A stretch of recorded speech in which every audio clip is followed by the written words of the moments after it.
Bom dia. Iremos apresentar agora o jornal Fora de Série, relatando a vida de um homem que alcançou o sucesso na vida, chamado John Flon. Eu apresentado por minha Heloísa, a minha amiga Juliana e a minha amiga Thaís. Juliana e Thaís, relata para nós aqui um pouco da vida de John Flon. Então, John Flon era um imigrante judeu do leste europeu. Ele estudou nas melhores escolas públicas e de alto nível. Ele cursou a faculdade de Direito em Harvard e depois de ter seu diploma na mão, teve sua graduação, ele foi atrás de emprego nas ocupações tradicionais, só que ele não foi aceito por causa dos seus antecedentes e também porque ele não pertencia à classe média alta. Mesmo apesar das suas credenciais de seus estudos, ter estudado em Harvard, ter estudado nas melhores escolas públicas, mas apesar disso tudo, eles são aceitados. Você, Zé, que tem a falar um pouco de John Flon para nós. Bom, eu vou complementar o que ela disse. John Flon e seus sócios começaram a trabalhar na área de litígios e operações de aquisição offshore. Era uma área muito desenhada pelos outros advogados que já estavam há bastante tempo no mercado. Só que depois de 20 anos, já na década de 70, o mundo se transformou. As operações de aquisições offshore se tornaram mais comuns. E ficou mais fácil ganhar dinheiro, empréstimo, as regulamentações federais não eram tão rígidas, o mercado se internalizou e também os investidores, eles já estavam aversivos, determinados a tal coisa. E John Flon e seus sócios, eles eram pessoas mais preparadas no momento, depois de 20 anos totalmente especializados nessas áreas de aquisições offshore. Sim, aí só então ele pôde ter o sucesso. A gente podemos observar que nessa história, ele tudo influencia. Ele não teve sucesso por acaso, né? Ele teve algumas coisas que foram influenciar na sua trajetória do seu sucesso, né? Podemos observar que a história de John Flon assemelha à história de Bill Joyce e Bill Gates. Ambos trabalhavam num campo relativamente escuro, sem esperança de sucesso, até que aconteceu a revolução dos computadores. Eles tinham 10.000 horas e estavam prontos. Assim mesmo aconteceu com John Flon e seus sócios. Eles tiveram uma experiência similar. Durante 20 anos, eles vinham praticando uma área que muitos desdenhavam, como a Juliana falou para a gente, e não queriam. Então, podemos dizer que isso não foi um triunfo contra a diversidade, e sim uma dificuldade que acabou se tornando uma oportunidade. Uma sorte demográfica, também graças à sua ambição e capacidade, né? Não é que aqueles advogados, John Flon e seus sócios, fossem melhores que os outros. É que eles vinham praticando uma tarefa há muitos anos, que ele pôde ter um momento em que eles puderam colocar em prática. Você tem mais alguma coisa a relatar, você de John Flon? Que John Flon ele conseguiu ter sucesso porque ele teve a ajuda de alguns professores que chegou para ele e disse que muitos advogados iam criar uma firma de advocacia chamada Marginal, porque era chamada Marginal porque o que eles iam trabalhar era por litígio e aquisições hostis. Então, mas só que os professores alertaram ele, como a maioria dos professores fazem isso, como tem muita experiência de vida, e desperta o risco que ele tinha de não crescer na vida, porque não tinha nenhum cliente e também aquele trabalho era muito pouco, era muito raro nessa geração dele, né? Sem contar que o John Flon também, ele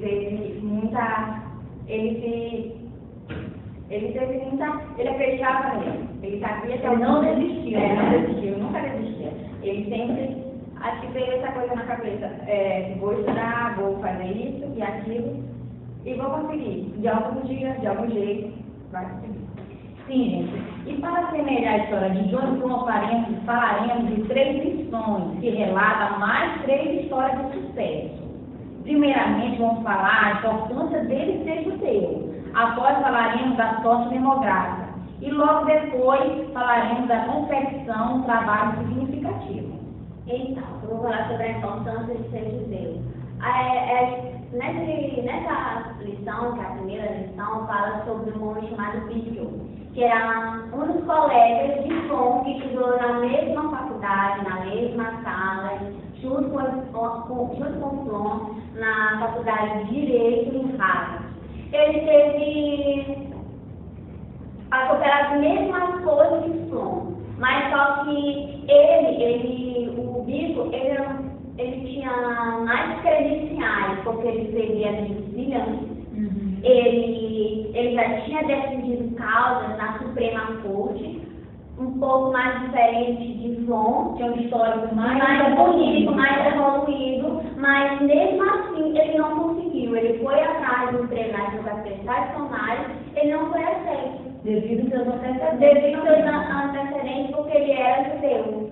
E ele era muito inteligente, o currículo dele era excelente, mas mesmo assim ele não foi aceito. E veio a mesma coisa que foi trabalhar em advocacia marginal, com a aquisição de autismo, litígios, e já na década de 70 ele se expandiu e os advogados tradicionais desejavam aprender a saber fazer, a trabalhar com ortiz, aquisição de autismo e litígios. E eles não tinham nenhum conhecimento nessa área. As desvantagens acabaram sendo vantagens. Exatamente. Para explicar a sorte demográfica, vamos contar a história de Maurice Jekyll e Mort Jekyll. Maurice Jekyll era pai de Mort. Ele estudou direito, teve uma família, se casou, teve uma família, daí a tudo para certo. Entendeu? Certo. Ele adquiriu uma empresa de papel que tinha tudo para dar certo. Porém, os negócios nunca foram bem. Ele lutou para sobreviver o resto da vida. No entanto, seu filho Mort se formou em direito também e ele fez assim, um sucesso, né? Fez sucesso. Seria uma coisa de tempo. No tempo do Maurice, era no tempo da depressão, no tempo, toda essa história de revolução. Já no tempo de Mort, já estava no tempo bom, já tinha passado essa depressão, o mundo estava se modernizando. Foi a grande vez de Mort e ele foi conceituado no mercado. Podemos dizer então nessa história que a sorte partiu do ano que nasceu, né? Foi uma coisa de tempo. Tipo, meus pais nasceram em 55, era uma coisa assim, não era um ano assim, tão legal, não tinha todas as tecnologias que tem hoje. Eu já nasci em 75, também exagero. Já nasci em 96 e já fiz parte da tecnologia, eu sei mais coisas que ele sobre tecnologia. E no tempo que ele nasceu, tinha mais oportunidade de crescer na vida. Não tinha tanta discriminação porque ele era judeu. A terceira história fala da indústria de confecções e um trabalho significativo que conta a história de Louise e Regina, um casal muito pobre, porém estavam casados há pouco tempo, já tinham um filho.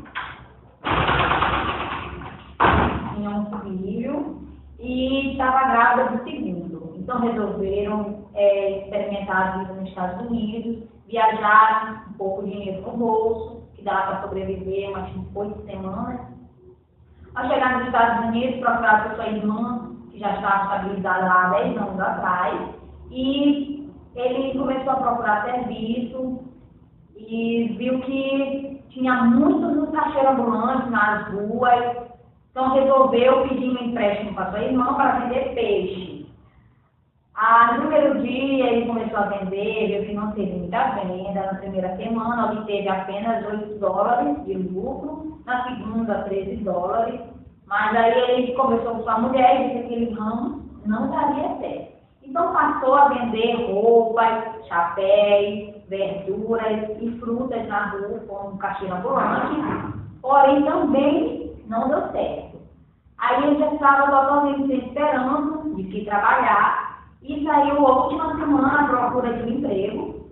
Sua mulher, sempre que ele saía à procura, sua mulher fazia um sanduíche. E no último dia ele foi procura pelo trabalho, ele sentou-se um caixote na rua, comendo seu sanduíche, e obteve uma ideia. Olhou para todos os lados da rua e viu que havia muitas lojas de roupa, porém para ele era um paraíso, pois de onde ele vinha, a roupa era feita manualmente, cada uma feita por encomenda. E para ele era um sonho sair de uma loja com a roupa pronta para vestir, lhe poupando de todo o trabalho, de fazer manualmente as roupas. Aí então ele chegou em casa, falou com sua mulher, ela deu todo o apoio. No dia seguinte ele saiu à procura do que estava sendo vendido no mercado, que ainda não havia sido comercializado. Ao voltar para casa ele viu um pequeno grupo de meninas brincando amarelinha e uma delas lhe chamou a atenção por estar com um avental, com cintura abaixo, um maço atrás, e ele observou, pediu para a menina para olhar, observou o avental. Ao chegar em casa, ele conversou com a mulher, que ele havia tido uma ideia, né? Que ele havia visto que ele tinha olhado um avental, e ele ele observou que aquele produto não estava sendo comercializado. Então, porém, no outro dia, ele comprou alguns metros de pano para começar a fazer o avental e saiu à venda. Saiu 10 horas do dia, a 1 hora, às 13 da tarde, ele já havia vendido os 40 aventais. Então, ele começou a observar que esse era realmente um ramo que ia dar o sucesso para ele e para a família. E era a mulher dele todo o tempo na luta com ele, trabalhava dia e noite, não descansava. Aí ela deu à luz a segunda criança, uma menina, e ela trabalhando com ele. Então, ele começou a obter sucesso e pôde comprar um balcão bem grande para começar a fazer suas aventais. Contratou uma pessoa para cuidar dos seus filhos em casa. Só assim sua mulher pôde começar começou a trabalhar o dia todo na indústria dele. Aí ele começou a contratar mais e mais pessoas para trabalhar, ajudar nas obras, nas tarefas. Então, ele pôde alcançar o sucesso que ele queria. Mas, antes, para ele começar a fazer esses aventais, não é do nada, eles não aprenderam do nada a fazer. Era o quê? Os pais dele ele já era antecedente de pessoas que trabalhavam em indústria de roupa. O pai dele trabalhava na confecção de roupa, sua mãe era costureira, de ombreira. Então, ele também, a maior parte da vida dele, quando ele saiu de casa aos 12 anos, ele saiu para trabalhar numa confecção de roupas.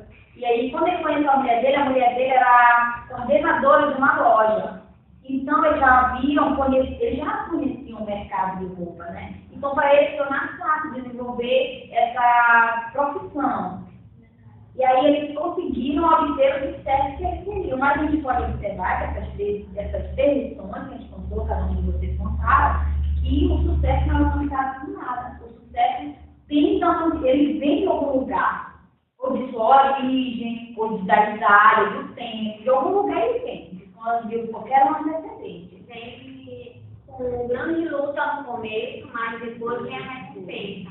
Sempre acreditar Então a gente pode ver que todos os fatores que pareciam ser desvantagem para Joyson se tornaram em vantagem. O fato dele ter filhos de pobres trabalhadores na indústria, por ele ser um judeu, de uma época forte de discriminação contra o seu povo, de crescer na depressão e se relevar em vantagem. Seu mundo, sua cultura, sua geração, seu histórico familiar lhe proporcionou a melhor das oportunidades.